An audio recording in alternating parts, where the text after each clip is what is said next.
우리를 사랑하시는 하나님, 감사합니다. 우리의 모든 죄를 담당하시고 십자가에 피 흘려 죽어주심으로 우리의 모든 저주를 주님 담당해 주셨습니다. 사흘 만에 부활하심으로 말미암아 우리에게 영생의 소망을, 부활의 소망을 또한 주셨습니다. 이 소망이 부끄럽지 않도록 하나님, 우리를 붙들어 살게 하셔서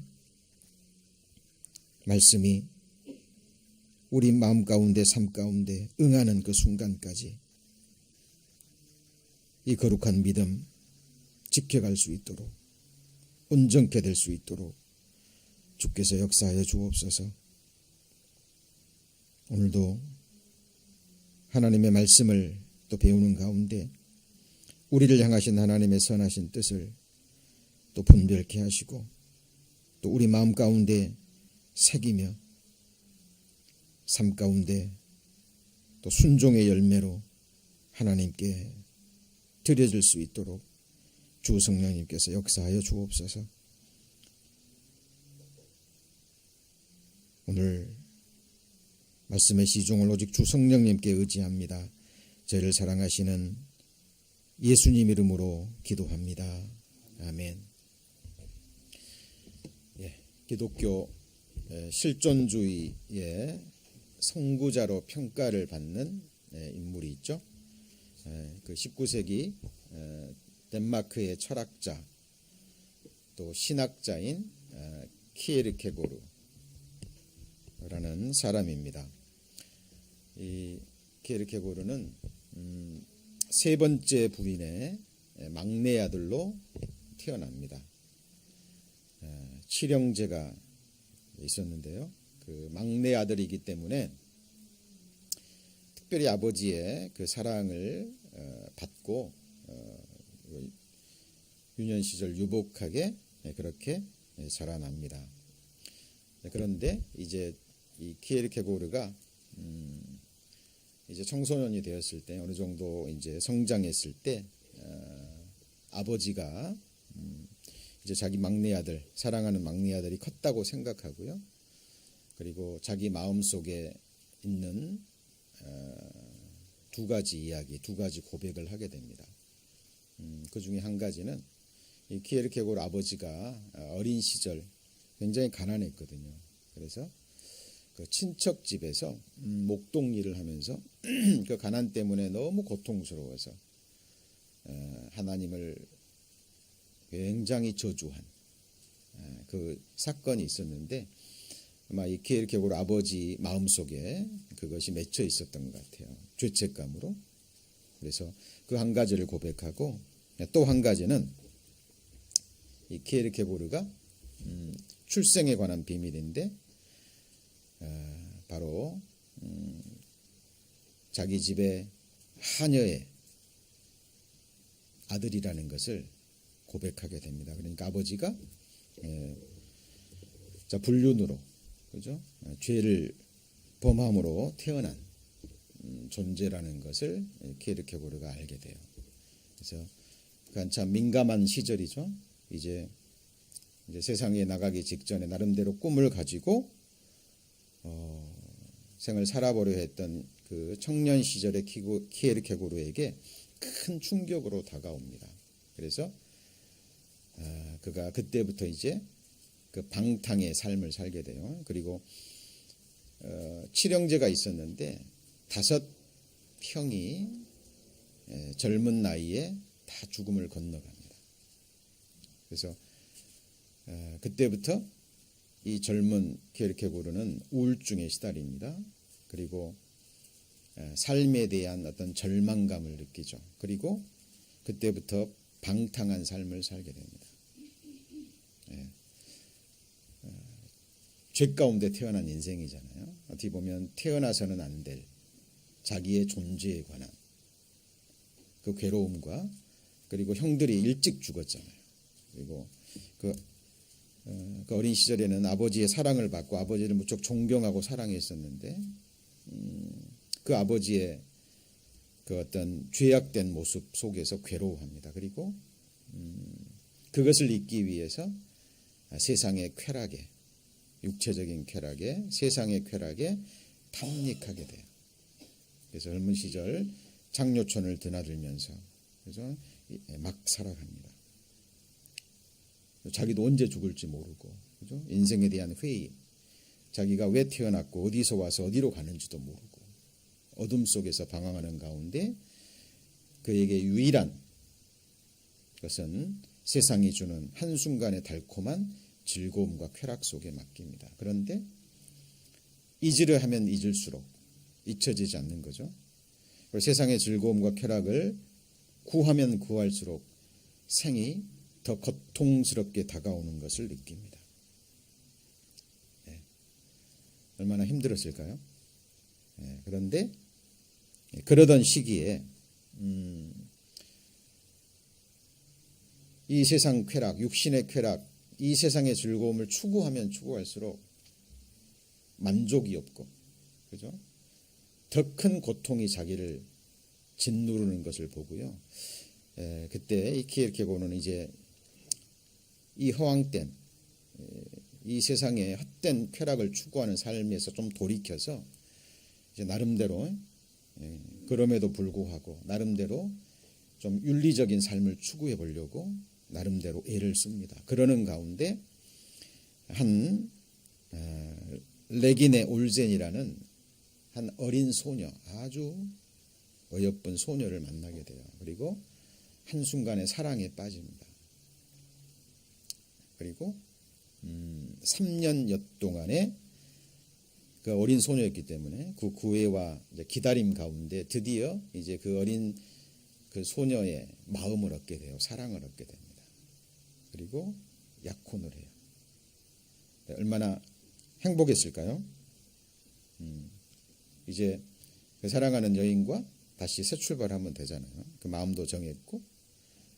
그런데 그 순간 이제 그 여인의 3년간의 기다림과 구애 끝에 그 소녀의 사랑을 얻고 마음을 얻고 약혼까지 했는데 그때 그 순간 자기의 그 패역한 과거, 자기 아버지의 죄악을 비롯해서 또 자기 형들의 죽음, 그리고 장려촌을 드나들면서 방탕한 삶을 살았던 자기의 죄책감에 시달리게 됩니다. 그리고 그 순수한 그 소녀를 볼 때마다 이 소녀를 행복하게 해줄 자신이 없는 거예요. 그리고 자신은 이렇게 더러운데, 추악한데, 그리고 어떤 미래에 대한 두려움, 불안감, 그 아버지의 고백으로부터 비롯된 그 우울증, 그 병이 다시 심해집니다. 그래서 일방적으로 이제 그 여인의 마음을 얻었는데 약혼까지 했는데 어느 날 파혼을 해버리죠. 울고 매달리는 그 소년을 뒤로 하고 이제 떠나버립니다. 이 키에르케고르가. 그런데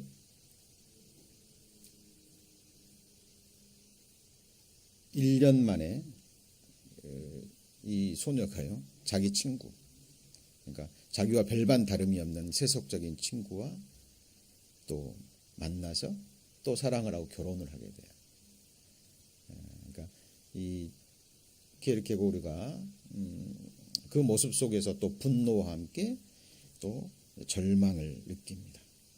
그리고 깊은 삶의 체념 가운데 죽음까지도 생각했겠죠. 그런데 그 절망의 끝에서 키에르케고르는 정말 자기가 어디서 와서 무엇 때문에 살아야 되는지 자기 존재에 관한 깊은 물음을 갖게 돼요.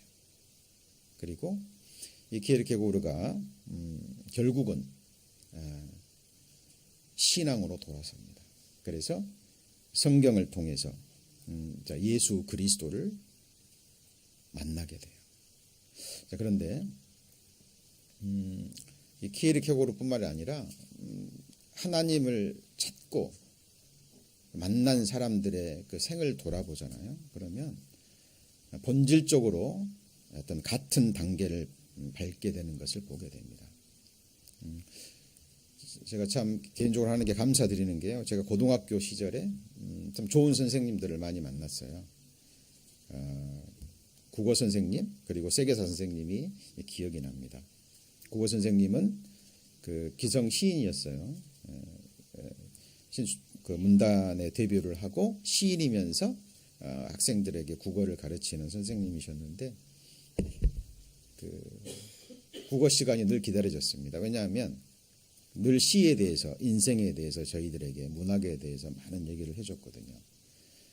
그 가운데 여러분 박모골이라는 그 시인 아시죠? 구름에 달 가듯이 가는 나그네. 지금도 기억이 나는데 그 시를 쓴 아주 유명한 시인이죠. 이분도 크리스찬입니다. 그 선생님도 크리스찬이셨어요. 그런데 그 국어 시간에 읽어줬던 그 시 중에 기억이 나는 시가 이제 말씀을 준비하면서요 생각이 나서 제가 한번 읽어드리겠습니다. 혹시 장맛이라고 들어보셨어요? 장맛, 장독대 장맛. 제가 읽어드릴게요. 자, 어둑한 얼굴로 어른들은 일만 하고 시무룩한 얼굴로 어린 것들은 잘하지만 종일 햇볕 바른 양지 쪽에 장독대만 환했다.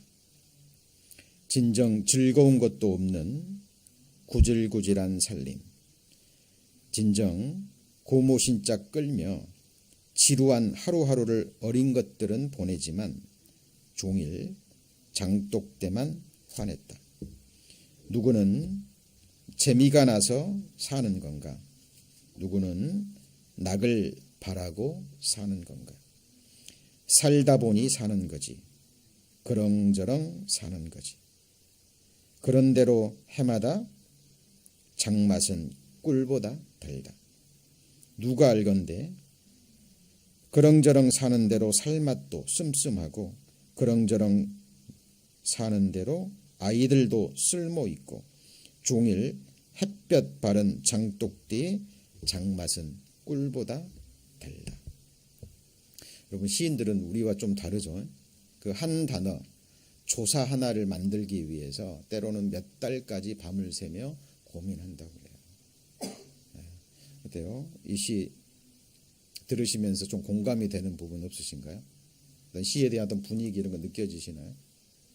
네. 졸리시기만 한가요? 그래요.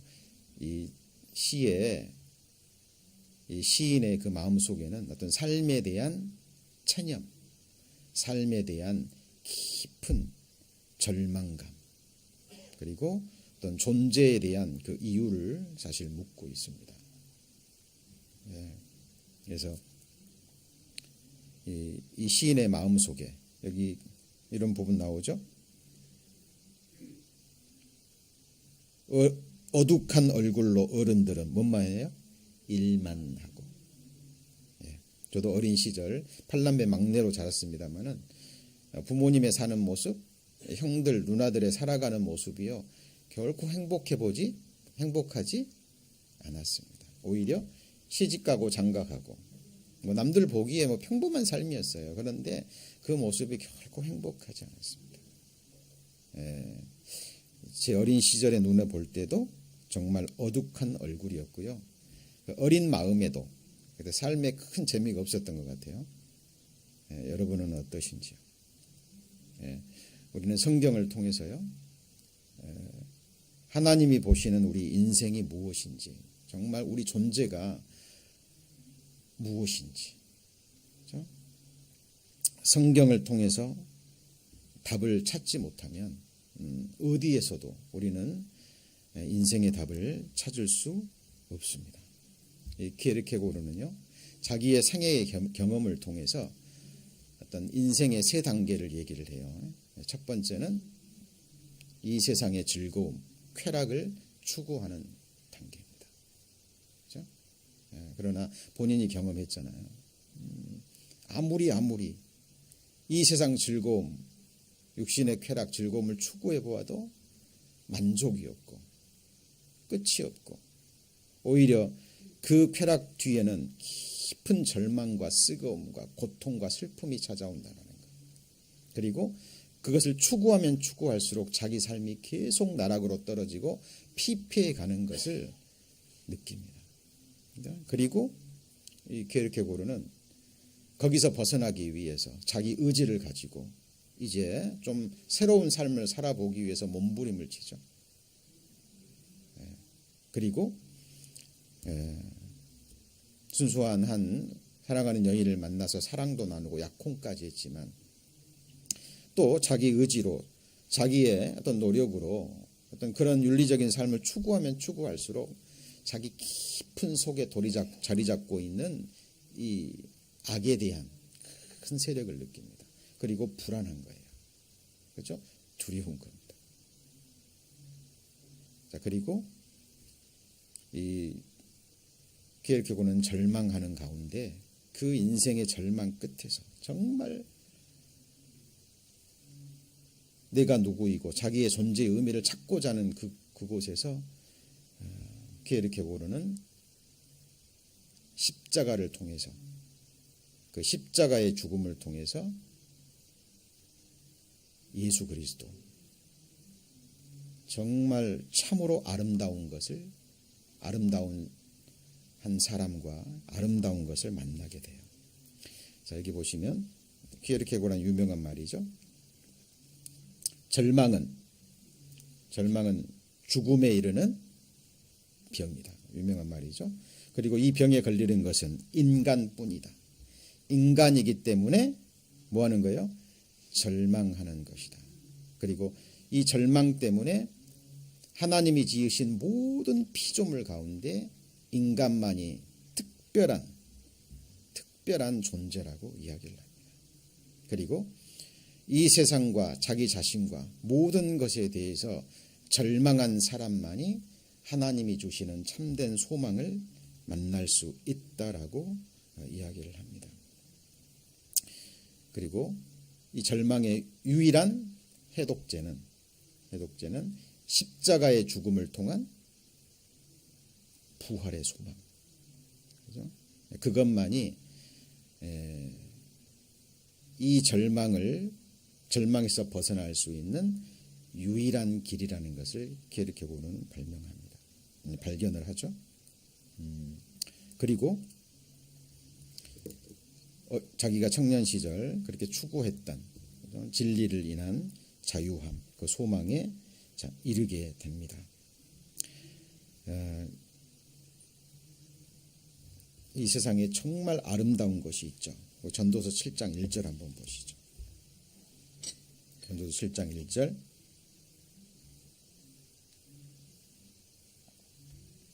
같이 읽습니다. 아름다운 이름이 보배로운 기름보다 낫고 죽는 날이 출생하는 날보다 나으며. 자, 여기 보면 아름다운 뭐가 나오죠? 이름이 나옵니다. 아름다운 이름.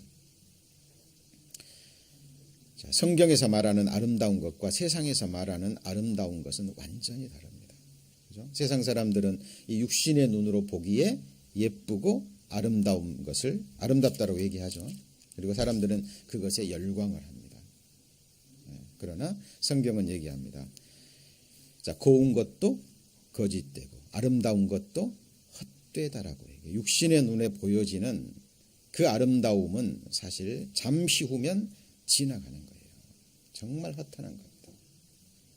이 퀴에르케고르는 정말 청년 시절 이 아름다움을 추구했거든요. 생애 어떤 가치, 그죠? 예, 그런데 그 모든 것에서 절망합니다. 그리고 이 절망 가운데서 자기를 구원해줄 유일하신 분, 참으로 아름다우신 분, 아름다운 이름 예수 그리스도를 십자가를 통해서 발견해요. 그리고 자기가 그토록 갈망했던 자기 존재 가치, 제가 서두에 말씀드렸죠. 퀴에르케고르는 19세기 실존주의, 기독교 실존주의의 선구자예요. 그렇죠? 알고 싶었던 거예요. 자기 존재에 대해서, 삶의 의미에 대해서. 그리고 십자가의 죽음을 통해서 자기의 존재 가치와 존재의 값과 그리고 거기서 십자가의 죽음을 통해서 부활의 생명, 부활의 소망을 발견합니다. 자, 이것은 제가 짧은 이야기로 말씀을 드렸습니다마는 키에르케고르라는 한 천재잖아요. 철학자이면서 신학자입니다. 그가 전 생애를 통해서 삶을 통해서 깨달은 중요한 진리가 바로 성경에서 말하는 복음의 진리라는 거예요. 여기 보면 아름다운 이름이 보배로운 기름보다 낫고 그 다음에 바로 뭐가 나와요? 죽는 날이 죽음이 나와요. 어때요 여러분? 이 말씀이 여러분 마음 가운데 이루어지셨습니까? 참으로 아름다운 이름이 나옵니다. 자, 여기 한번 보시죠. 다른 이로서는 구원을 얻을 수 없나니 같이 읽을까요? 천하 인간의 구원을 얻을 만한 다른 이름을 우리에게 주신 일이 없음이니라 하였더라. 예수 그리스도 외에는 우리에게 구원을 주신 다른 이름이 없어요. 그리고 이 키에르케고르는요, 자기 인생의 고통, 자기 인생의 이 불안, 두려움, 그죠? 그리고 어린 시절부터 겪어온 그 깊은 우울증, 이것의 근본 원인이 죄라는 것을 발견합니다. 죄. 제가 그랬죠. 키에르케고르가 정말 마음을 다잡고 윤리적인 도덕적인 삶을 살아보려고 몸부림치면 칠수록 자기 안에 존재하는 거대한 죄, 악을 깨닫고 거기서 또 절망하잖아요. 그런데 사도 바울도 그랬었고, 하나님을 찾고 만난 그 사람들, 정말 인생에 대해서 깊이 생각하는 많은 사람들은 정도의 차이는 있지만요, 다 이 단계를 거칩니다. 로이 레신이라는 그 미국의 크리스천 작가가 있습니다. 그도 그의 저서에서요 똑같은 고백을 해요. 그도 나름대로 자기 인생을 한 번 주어진 인생, 값어치 있는 인생, 멋진 인생을 살기 위해서 노력합니다. 최선을 다해서. 그래서 행복도, 이 세상의 즐거움도 추구해보고, 가치도 추구해보고, 의미도 추구해보고, 그러나 만족이 없는 거예요. 열심히 노력하면 노력할수록 미래에 대한 불안감, 두려움, 그리고 어느 시대든지 마찬가지죠. 항상 이 세상에서 들려오는 소식은 기쁜 소식이에요, 우울한 소식이에요? 네? 우울한 소식, 슬픈 소식뿐입니다. 그렇죠? 네, 그리고 이 사람도 진리를 찾게 되죠. 도대체 원인이 뭔가? 나는 행복을 원하는데 왜 삶은 이렇게 괴롭고 고통스럽냐는 거예요. 그리고 이 사람도 동시에 그 원인을 발견합니다. 그 원인이 바로 죄라는 거예요. 그리고 그의 책에서 이런 말을 합니다. 인간에게 가장 필요한 것이 지식이었다면 하나님은 세상을 이처럼 사랑하사 우리에게 교육가를 보내주셨을 것이다. 인간에게 가장 필요한 것이 건강이었다면 하나님은 세상을 이처럼 사랑하사 우리에게 훌륭한 의사들을 보내셨을 것이다. 인간에게 가장 필요한 것이 돈이었다면 하나님은 우리에게 사업가를 보내주셨을 것이다. 인간에게 가장 필요한 것이 즐거움과 쾌락이었다면 하나님은 세상을 이처럼 사랑하사 우리에게 연예인들을 보내주셨을 것이다. 그러나 인간에게 가장 필요한 것은 바로 죄사함으로 말미암는 구원이었다. 그래서 하나님은 우리에게 죄에서 구원해 주실 구세주를 보내주셨다. 사실 그가 책에서 간단하게 한 표현이지만요, 이 속에는 이 사람이 40이 좀 넘어서 구원을 받거든요. 마태복음에 보면 저에게 잉태된 자는 성령으로 된 것이라 아들을 낳으리니 이름을 예수라 하라. 이는 저가 저희 백성을 저희 죄에서 구원할 자이십니다. 여러분 잘 보셔야 됩니다. 인생은 만족이 없어요. 이 세상에서 아무리 즐거움, 쾌락, 명예, 권세, 부귀, 영화 아무리 추구해도 그것들을 취하면 취할수록 어때요? 더 큰 갈증을 일으켜요. 그래서 성경의 결론에 해당되게 됩니다. 솔로몬이 뭐라고 고백했죠? 헛되고 헛되고 헛되며 헛되고 헛되니 모든 것이 헛되도다. 해 아래에서 이루어지는 것을 모든 것을 공부하며 살피니 이는 한마디로 뭐예요? 괴로운 것이에요. 뭐라고요? 괴로운 것입니다. 인생은 고난을 위해서 난 거예요. 아름다운 것이 우리가 추구해야 될 것이 이 세상에서는 어디에도 그 누구에도 아무것도 없다. 여러분 이것을 가능하면 빨리 깨달으시고요. 그리고 정말 절망하셔야 돼요. 이 세상에 대해서 자기 자신에 대해서 사람에 대해서 절망하지 않으면 결코 주님 앞에 나아갈 수 없어요. 하나님은 전능자십니다. 예수 그리스도는 전능하신 하나님이세요. 우리 인생의 가장 근본적인 문제를 하나님은 터치하십니다. 우리가 7, 80에 살아가면서 이러저러한 많은 문제들이 있어요. 그건 표면적인 문제들입니다. 당장은 그게 큰 것 같지만 어때요? 지나가면 그때는 그렇게 컸던 문제들이 어때요? 지나가는 거예요. 기뻤던 순간도 즐거웠던 순간도 행복한 순간도 정말 쓰라리게 아팠던 시간들도 결국은 지나갑니다. 그런데 정말 중요한 문제가 있어요. 그게 바로 성경에서는 이것을 사망의 독이라고 얘기합니다. 죄로 인한 사망 그리고 우리에게 인생에게 주어진 저주예요. 여러분 우리 저주 속에 있어요. 잘 보셔야 돼요. 잘 보셔야 됩니다. 어제 인도네시아에서 뭐가 있었죠? 쓰나미. 자, 2004년 12월 26일로 기억이 됩니다. 미국 오기 한 2년 전인데요. 크리스마스 다음 날이니까 기억이 돼요. 인도네시아 쓰나미 있어가지고 수십만 명이 죽었죠. 기억나십니까? 섬이 옆으로 몇 센치가 옮겨지는 엄청난 쓰나미였죠. 크리스마스 바로 다음 날입니다. 그곳에서 올해 9월 말에 또 쓰나미가 일어나서 2,000명 이상 죽었고요. 이제 크리스마스 다가오면서 어젯밤에. 근데 어젯밤에 쓰나미는 좀 특이했죠. 지진이 아니라 뭐였어요? 화산 폭발입니다.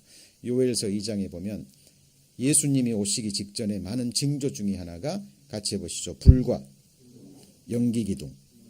이게 뭐죠? 화산입니다. 하늘에 이룰 성신 징조는 요한계시록의 12장에 이미 작년인가 있었죠. 6,000년 만에 나타난다는 하늘의 징조가 보였고, 그죠? 예. 그리고 달빛이 핏빛이 되고 계속 짧은 사이에 이 세상의 징조들이 일어나고 있습니다. 마지막 제3성전이 지금 준비가 됐고, 그죠? 세상은 급박하게 돌아가고 있죠. 이제 마지막 북한이 개방이 될 거예요. 어떤 모습이든. 왜냐하면 적그리스도를 맞이해야 되니까. 세상은 하나가 될 겁니다. 결국은. 그죠? 종교계에서도 WCC를 중심으로 가톨릭을 중심으로 해서 종교도 지금 하나가 되어 가고 있고. 그렇죠? 여러분 누가복음 21장에 보면 파도와 바다의 우는 소리로 인하여 사람들이 두려움 중에 공고하리라는 말씀이 있습니다. 그죠? 이 세상에서 들려오는 소식들, 그죠? 언제든지 그렇지만 항상 슬픈 소식들, 안타까운 소식들, 결국은 무슨 소식이죠? 죽음의 소식이에요. 죽음의 소식. 그죠? 순서만 다를 뿐입니다. 순서만. 그죠? 여러분, 당장 눈앞에 보여지는 어떤 이 세상 즐거움, 잠깐 우리의 신경을 마비시키는 헛된 쾌락. 이제 여러분, 우리 그리스도인들은 정말 거기로부터 돌아서셔야 돼요. 돌아서셔야 됩니다. 그리고 우리 인생에 있어서 정말 귀한 것, 가치 있는 것, 참으로 아름다운 것이 무엇인지 그것을 찾고 그것을 붙드셔야 돼요. 정말 하나님 보실 때, 또 우리 사람들 볼 때 아름다운 일이 있습니다. 여호와를 찬송할 것은, 그다음 뭐라 그랬죠? 극히 아름다운 일을 하셨음이니 온 세계에 알게 할지어다. 우리가 늘 하나님 찬송합니다. 이유가 뭐죠? 너무나 어떤 일이요? 아름다운 일을 하셨기 때문에. 자, 이게 우리의 모든 죄, 우리의 고통, 슬픔, 고난, 그 모든 것의 근본적인 원인이 되는 죄, 이 거대한 악을 주님께서 십자가에서 뭐 하신 거죠? 처리하신 거예요. 이게 사망의 독입니다. 열왕기하 4장 한번 찾아보시죠. 열왕기하 4장. 열왕기하 4장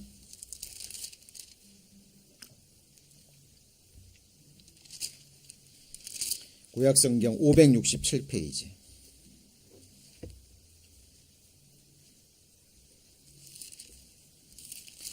열왕기하 4장 38절부터 제가 읽습니다. 엘리사가 다시 길갈에 이르니 그 땅에 흉년이 들었는데 선지자의 상도가 엘리사의 앞에 앉은지라. 엘리사가 자기 사환에게 이르되 큰 솥을 걸고 선지자의 생도들을 위하여 국을 끓이라 하매 한 사람이 채소를 캐로 들에 나가서 야등 덩굴을 만나 그것에서 들외를 따서 옷자락에 채워가지고 돌아와서 썰어 국 끓이는 솥에 넣되 저희는 무엇인지 알지 못한지라. 이에 퍼다가 무리에게 주어 먹게 하였더니 무리가 국을 먹다 외쳐 가로되 하나님의 사람이여 솥에 같이 읽습니다. 사망의 독이 있나이다 하고 능히 먹지 못하는지라. 국에 뭐가 있어요? 사망의 독. 여러분, 이 세상에서 나는 아무리 귀한 심식을 먹어도 살아야 죽어요. 결국 먹다가 죽습니다. 그죠? 우리의 진정한 생명의 양식이 되지 못해요. 그죠? 엘리사가 가로되 그러면 가루를 가져오라 하여 솥에 던지고 가로되 퍼다가 무리에게 주어 먹게 하라 하며 같이 읽습니다. 이에 속 가운데 해독이 없어진지라. 이 가루는 소재 되시는 예수 그리스도입니다. 여러분, 예수 그리스도가 아니면 우리를 이 사망의 독으로부터, 우리 인생의 이 비참한 삶에서 누구도 구원해 주지 못합니다. 여러분, 지금 우리가 아직은 젊고 건강하고 이렇게 움직일 수 있고, 그죠? 근데 여러분, 이런 시기가 얼마나 갈 것 같아요? 항상 성경을 통해서 하나님의 시간대에 그리스도인으로 머물러야 됩니다. 그죠? 하나님은 천년도 지나간 어제 같다 그랬잖아요. 그죠? 우리는 지금 저주 속에 살고 있는데 하나님께서 예수 그리스도를 보내셔서 우리의 모든 저주를 그 몸으로 담당하시고 십자가의 죽음으로 우리의 모든 저주와 형벌과 우리의 모든 절망을 거기서 예수님은 끝내신 거예요. 그죠? 여러분, 정말 십자가로 돌아가셔서요, 십자가에 달리신 예수 그리스도가 누구인지, 왜 그분이 그렇게 비참하게 못 박혀 피 흘려 죽으셔야 됐는지, 그 죽음의 의미가 무엇을 의미하는지 우리들은 정말 깊이 깨달으셔야 됩니다. 신명기 21장입니다. 신명기 21장.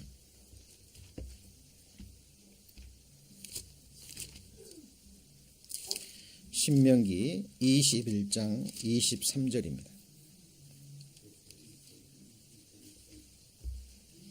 신명기 21장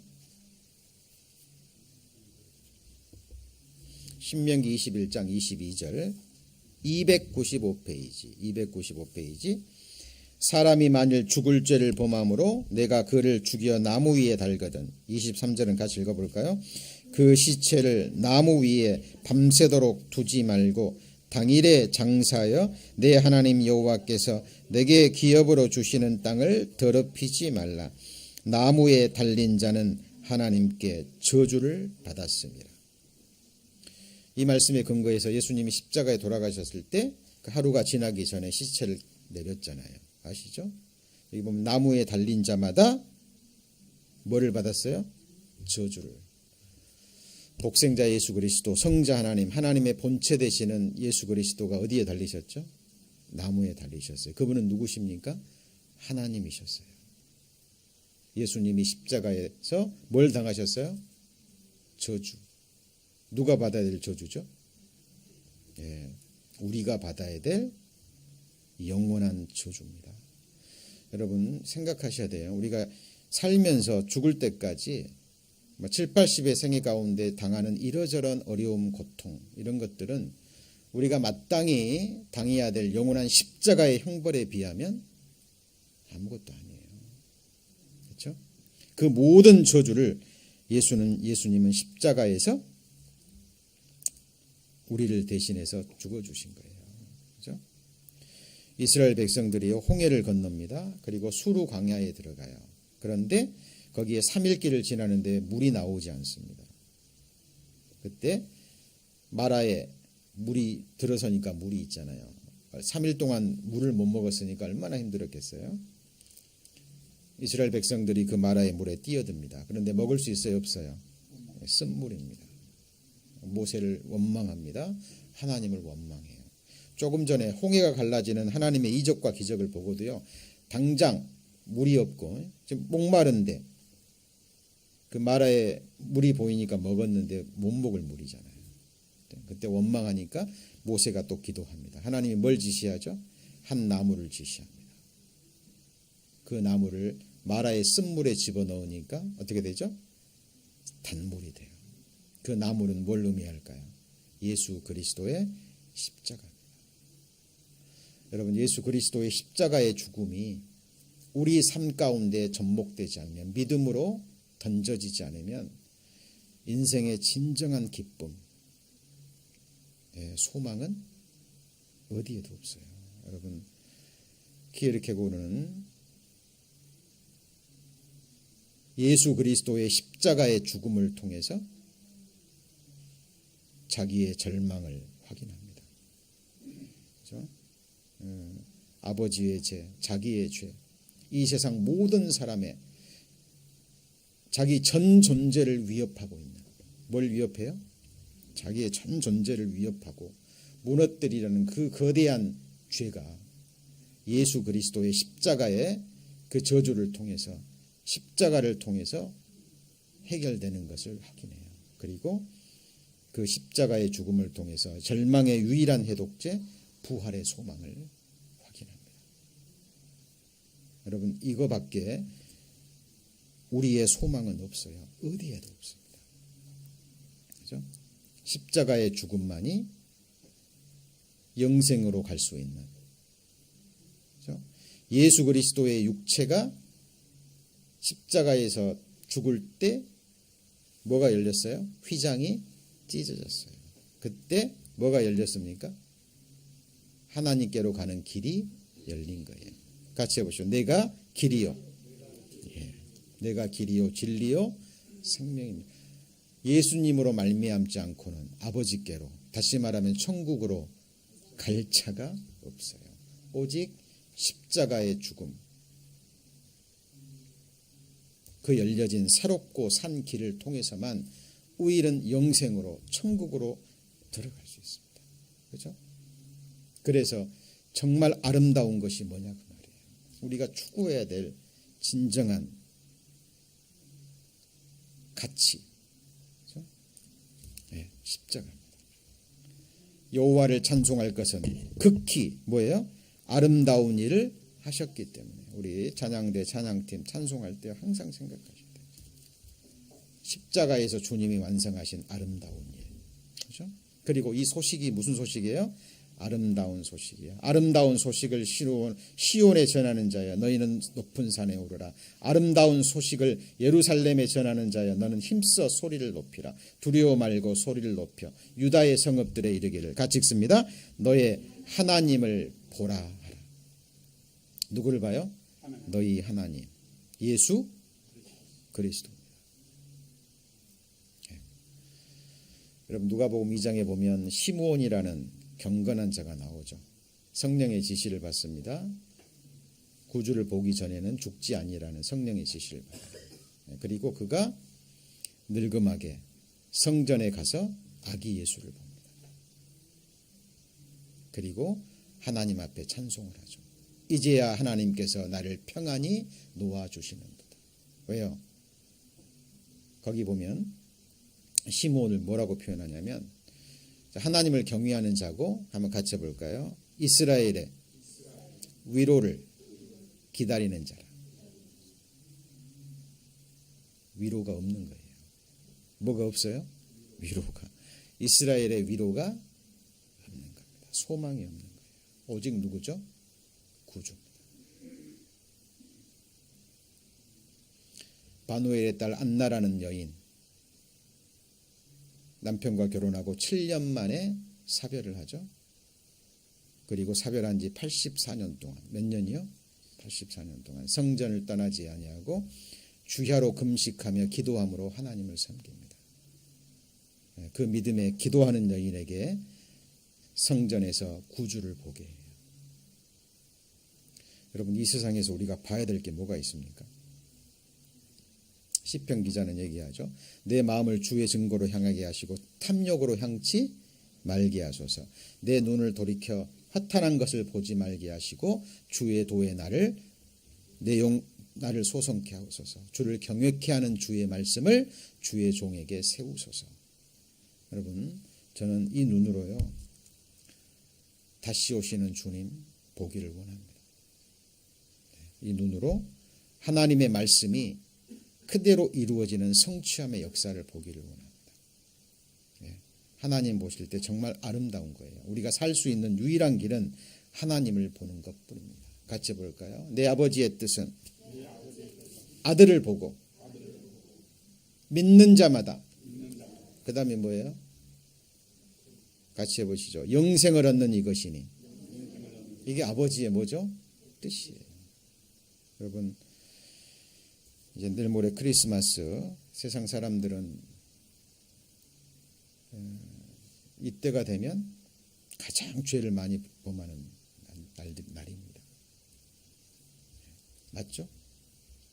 왜 큰 재앙들이 연말에 많이 일어날까요? 범죄들이.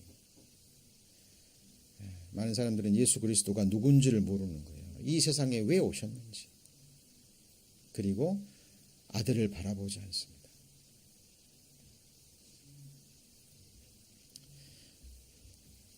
그리고 이 아름다운 소식을 전하는 발이 하나님 보실 때 가장 아름다운 거예요. 여기 보시면 좋은 소식을 가져오며 평화를 공포하며 복된, 뭐라고요? 좋은 소식을 가져오며, 그랬죠. 복된 좋은 소식. 그 다음에 구원을 공포하며 시온을 향하여 이르기를 내 하나님이 통치하신다 하는 자의 산을 넘는 뭐죠? 발. 그러니까 이 복음을 전하는 발입니다. 산을 넘고 복된 좋은 소식, 구원을 뭐예요? 공포하며. 그리고 내 하나님이 뭐 한다고요? 통치하신다. 지금은 아버지 보좌 우편에서, 그죠? 하나님이 통치하시지, 예수님이 통치하시지만 이제 예수님 재림하시면 그분의 완전한 통치가 이루어져요. 그죠? 사탄은 이제 영원한 멸망에 처해지고. 여러분, 최고의 기쁜 소식입니다. 내 하나님이 뭐예요? 통치하신다. 구원을 공포하는 거, 예수님이 우리를 위해 죽으시고 저주를 담당하시고, 그죠? 사망의 독을, 우리 죽음과 고통과 슬픔과 눈물과 이 모든 것의 근본적인 원인이 되는 그 죄가 어디서 처리된 거예요? 십자가에서 처리가 된 거예요. 그죠? 잊으시면 안 됩니다. 거기에 그 십자가의 죽음을 통해서 진정한 소망이 있는 거예요. 이 소망은 부활의 소망. 그 다음에 무슨 소망이에요? 영생의 소망. 그리고 그 영생 얻은 자들을 예수님께서 영원히 뭐 하셔요? 통치하시고 다스립니다. 기쁜 소식이에요. 이 소식을 전하는 자의 발. 하나님 보실 때 가장 아름다운 거예요. 여러분 복음을 여러분 그냥 쉽게 안다고 생각하시면 안 돼요. 이 복음 속에는 엄청난 것이 들어 있습니다. 그래서 소두에 말씀드렸던 이 키에르케고르는요, 인간의 언어로는 이것을 표현할 수 없다라고 선언을 해요. 전지전능하신 하나님이 이 유한한 이 세상, 저주받은 이 세상 역사에 영원에서 영원까지 살아계신 전지전능하신 하나님이 사람의 몸을 입고 왔다는 이 사실을 누가 전할 수 있을까요? 인간의 언어로는 표현이 불가능하다고 얘기합니다. 오직 성령의 능력으로, 그렇죠?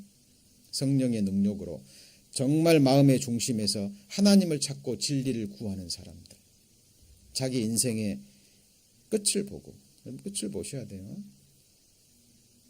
그렇죠? 보셔야 됩니다. 지금은 사랑하는 가족들이 있고, 그죠? 뭐 이렇게 삶이 있어도요, 부모가 떠났듯이, 맞죠? 나도 떠날 것이고, 그리고 나도 자식이었죠. 나도 언젠가 부모를 떠났듯이 내 자식들도 내 품을 떠날 것이고, 남편도 떠날 거고, 아내도 떠날 거고, 그죠? 네. 성경은 얘기합니다. 네. 여러분 죽음을 멀리 보지 마세요. 오늘 시작하는 말씀으로 아름다운 이름이 보배로운 기름보다 낫고, 그 다음에 뭐가 나와요? 죽는 날이 나와요. 아름다운 이름과 죽음은 뭐가 되는 거예요? 연결되어 있는 거예요. 예수 그리스도라는 이름과 함께 십자가의 죽음. 저와 여러분도 십자가에서 예수 그리스도와 함께 죽지 않으면, 그리고 삶 가운데 그 죽음을 확인하고 그 죽음을 통과하지 않으면 어느 누구도 참된 소망에 이를 수 없습니다. 우리가 영생할 수 있는 유일한 길이에요. 그리고 여러분 마지막으로 우리가 생각해야 될 게 뭐예요? 아름다운 옷입니다. 우리 자매님들 쇼핑 좋아하시죠? 네, 좋아하시죠. 여러분 이 다 썩어질 옷 맞습니까? 네, 전부 다 낡아진 옷이에요. 이런 옷은 우리의 부끄러움을, 죄를 가리우지 못합니다. 여기 보면 주의 제사장들은 뭘 입고요? 을을 입고 그랬는데, 여기 보면 수동태로 쓰였습니다. 뭐로 쓰였어요? 수동태로. 제사장들은 뭘 입어요? 을을 입는답니다. 내가 그 제사장들에게 구원으로 옷으로 표현이 됐죠. 우리가 입는 거예요? 하나님이 입혀주시는 거예요? 입혀주시는 겁니다. 여러분 이 옷을 입지 못하면 하나님 영광 앞에 서지 못해요. 영생에 들어가지 못합니다. 여러분 이 세상에서 옷이 얼마나 귀중해요. 소중합니다. 그 사람의 신분, 지위, 그 모든 것을 나타내고 우리의 부끄러움을 가리고 추위와 더위를 가리우는, 맞죠? 옷이 날개라는 말이 있어요. 그러나 기억하셔야 돼요. 사람의 손으로 만든 이 옷은 옷이 되지 못해요. 에덴 동산에서 아담이 무화과 나무 잎사귀로 치마를 해 입었잖아요. 옷이 됐어요? 못됐다니까요. 이 손으로 만든 옷은 우리 육신의 부끄러움을 잠시 가리지만 저와 여러분이 평생 지었던 그 모든 죄악들을 무엇으로 가리울 겁니까? 여러분 그 죄가 하나님 앞에 드러나면 영원한 지옥 형벌이에요. 하나님께서 제사장들에게 구원으로 뭐라고요? 입히리니, 이것도 수동태입니다. 잘 보셔요. 여호와께서 자기 앞에 선 자들에게 명하사 그 더러운 옷을 벗기라 하시고, 또 여호수아에게 이르시되 내가 내 죄가를 제하여 버렸으니 내게 뭐예요? 아름다운 옷을 입히리라. 누가 입혀요? 하나님께서 입히시는 이 구원의 옷 입고 계시냐 그 말이에요. 예수님이 이 땅에 오신 것은, 그리고 십자가에서 피 흘려서 저주를 당하신 것은, 여러분 이건 이야기가 아니에요. 동화의 이야기가 아닙니다. 2000년 전으로 돌아가서 골고다 산으로 올라가 보세요. 그분은 저와 여러분의 창조주예요. 전지전능하신 하나님. 그 장구한 역사를 통해서 처녀의 몸으로 이 땅에 오신 예수 그리스도, 우리에게 죄가를 제하여 버리시고 사망의 독을 없애고 우리에게 뭘 입히려고요? 아름다운 구원의 옷을 입히시기 위해서 죽으신 거예요. 여러분 믿음의 눈으로 보셔야 돼요. 요한계시록에 보면 너희는 안약을 사서 눈에 발라보아 내 벌거벗은 것을 보게 하라. 벌거벗었는데 모르는 거예요, 본인은. 여러분 하나님 앞에 천만천군 전사 앞에 그 많은 사람 심판대 앞에서 자기의 죄가 다 드러난다고 생각해 보세요. 많은 사람들은 이 사실을 모르고 있습니다. 그냥 사탄이 주는, 세상이 주는 잠시 자기의 존재를 잊게 하는 이 쾌락의 즐거움에 젖어가지고요 다 잊어버립니다. 마지막 시대의 특징이 뭔지 아시죠? 쾌락 사랑하기를, 그 다음 뭐예요? 하나님 사랑하는 것보다 더하는 세상입니다. 이 어린아이부터 어른들까지 게임에 빠져서 밤을 새고 젖먹이가 젖을 못 먹고 죽어가도 모르는 세상 아시죠? 자, 여러분 아름다운 옷, 첫 번째는 무슨 옷이에요? 구원의 옷입니다. 의의 겉옷, 같은 말이에요. 우리의 죄를 가리우는 옷, 의의 겉옷. 우리의 죄를 가리울 뿐만 아니라 모든 의를 행했다고 봐주시는 옷이죠. 그죠? 내가 여호와로 인하여 크게 기뻐하며 내 영혼이 나의 하나님으로 인하여 뭐하죠? 즐거워하리니. 여러분 성경의 선지자들, 믿음의 사람들 뿐만 아니라 역사 가운데 정말 기뻐하는 기쁨은 이 구원의 기쁨밖에 없어요. 다른 것 여러분 찾지 마세요. 다른 걸 찾으면 찾을수록 또 다른 갈증이 일어나요. 채워져요? 안 채워진다니까요. 기에르케고르가 경험했던 그 삶이요 똑같아요. 즐거운 게 아니라 후회. 내가 또 속았구나. 또 속았구나. 여러분 나의 하나님으로 인하신 이는 그가 구원의 옷으로 내게 뭐하죠?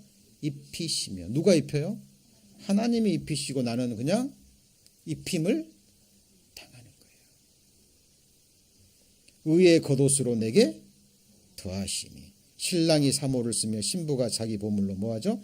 단장함 같게 하셨나니. 우리는 그리스도의 신부입니다. 여러분 정말 신부 결혼식 준비하고 계세요? 결혼식이 몇 년이에요? 7년. 몇 년이요? 7년. 하루 24시간. 이 시간대로 몇 년이요? 7년. 어린 양의 신부, 피로 산 교회입니다. 예, 그 날짜는 언젠지 모르지만 다가오고 있어요. 여기에 어린 양의 신부로 설 그의 아내들은 준비합니다. 철저히 준비하죠. 내가 주인공인데. 구원의 옷, 이게. 그리고 이걸로 끝이 아니죠. 그 다음에 뭘 입어야 돼요? 세마포. 내게 입혀주신 구원의 옷을 더럽히지 않는. 맞죠? 근데 이것을 입기 위해서는 하나님의 뭘 입어야 돼요? 전신갑주를 입고 싸우셔야 돼요. 믿음으로. 이 옷은 아무나 입는 게 아니에요. 믿음으로 싸워서 승리하는 자들이 입는 옷이 바로 뭐죠? 세마포입니다. 여러분 이 옷을 입으시려고 힘쓰셔야 돼요. 이제.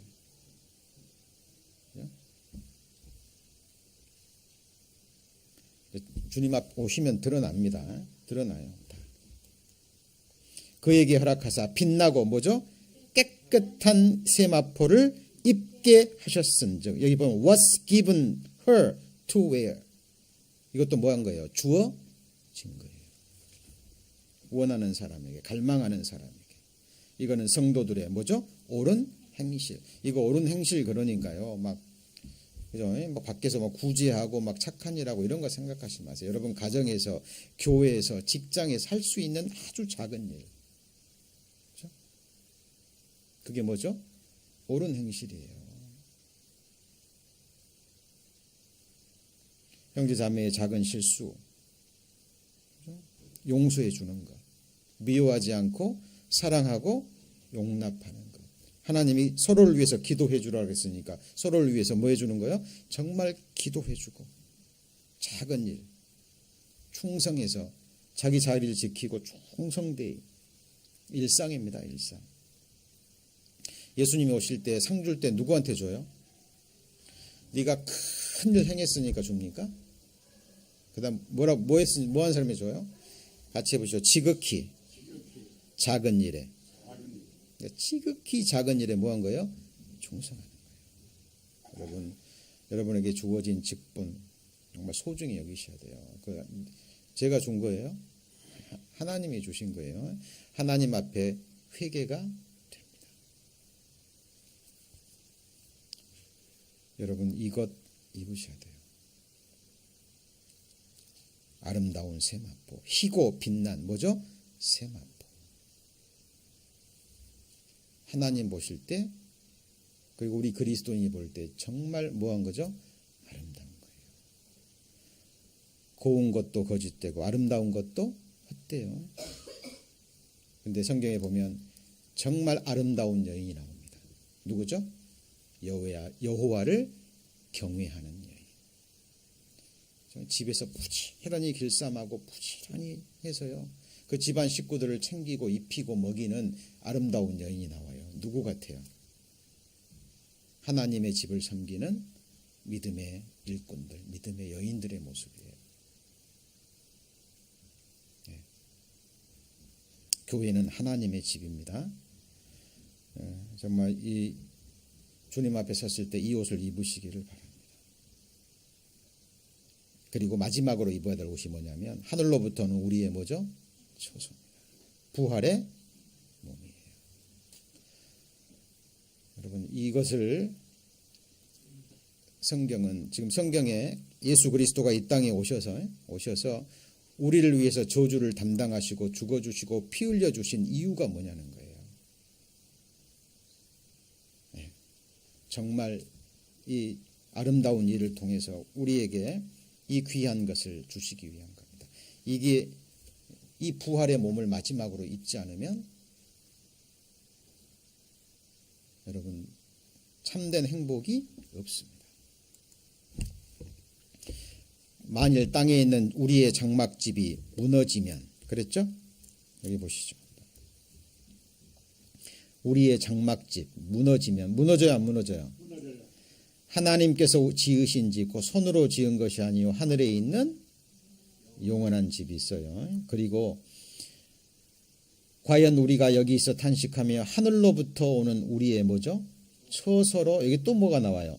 덧입기가 나와요. 여기 보면 longing to be clothed with our heavenly dwelling. 이게 뭐냐면 부활의 몸이라니까. 누가 주신 소망이에요? 이게 예비되어 있습니다. 그렇죠? 그래서 여러분 오늘이라도요. 오늘 예배가 끝나기 전에 주님 딱 오시면 아니면 여러분이 죽음을 건너가면 이게 드러나는 거예요. 그러니까 다행히 구원의 옷과 의의 겉옷이라도 입으면 좋은데 맞죠? 십자가에 죽었던 한평 강도는 무슨 옷 입었어요? 구원의 옷, 의의 겉옷 입었어요. 세마포 입었어요? 못 입었어요? 못 입었어요. 왜? 그에게는 그런 기회조차 주어지지 않았어요. 주님 오시면 부활의 몸은 있겠죠. 그러나 부활의 몸의 영광은 달라요? 틀려요? 달라요. 요즘 세상 보세요.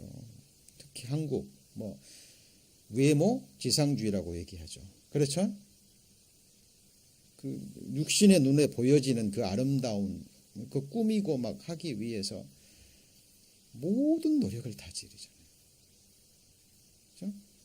전부 다 헛된 거예요. 맞죠? 유명한 영화배우들 젊은 시절 때 정말 예뻤던 아름다웠던 영화배우들 시간 지나서 한번 보세요. 그 모습 아름다우면 아름다울수록 그 마지막은 뭐예요? 비참합니다. 다 무너져요. 여러분, 하늘로부터는 우리의 초소, 우리의 부활의 몸을 덧입기 전에는 만족이 있어요, 없어요? 없어요. 여러분, 이거 보고 싶지 않으세요? 여러분, 정말 저는 보고 싶어요. 주님 앞에 섰을 때 주님이 제게 입혀주신 세마포, 그 희고 빛난 세마포가 어떤 걸까? 그리고 제가 마지막으로 입게 될 하늘로부터 오는 초소, 내 영혼이 입게 될 부활의 몸, 어떤 모습일까? 여러분, 이 소망이 그리스도인들을 견디게 하는 거예요. 그죠?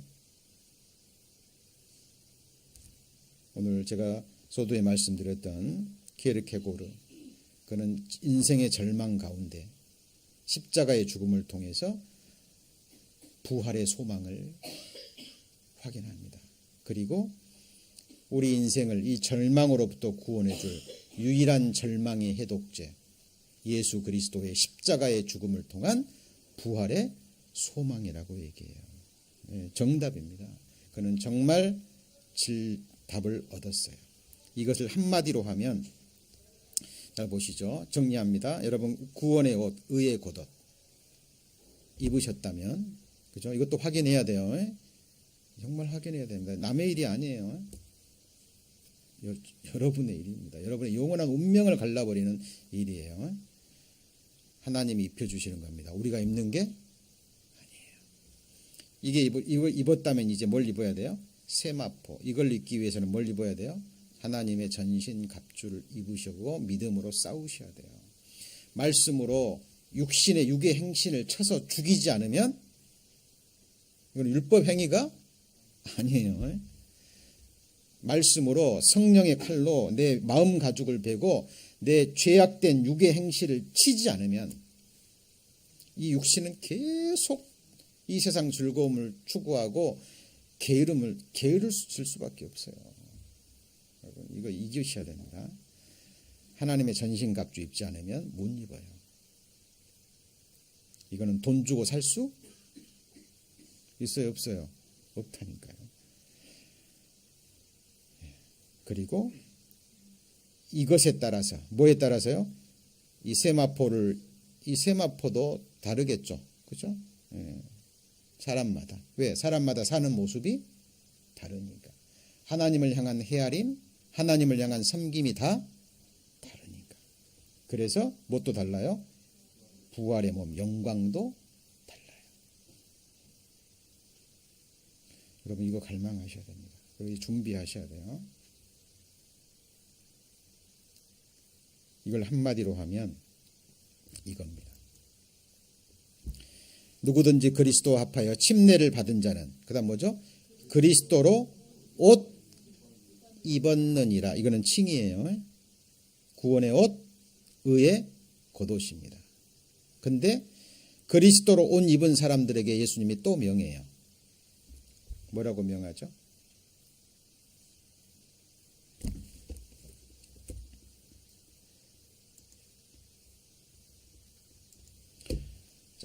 오직 주 예수 그리스도로 뭐하고요? 옷 입고, 여기는 명령으로 되어 있습니다. Clothe yourselves with the Lord Jesus Christ. 정욕을 위하여 뭘요? 육신의 일을 도모하지 말라. 왜요? 그리스도인들도 이렇게 살 수 있거든요. 그리고 성경은 증거합니다. 예수님 오실 때 많은 그리스도인들이 이렇게 살 것을.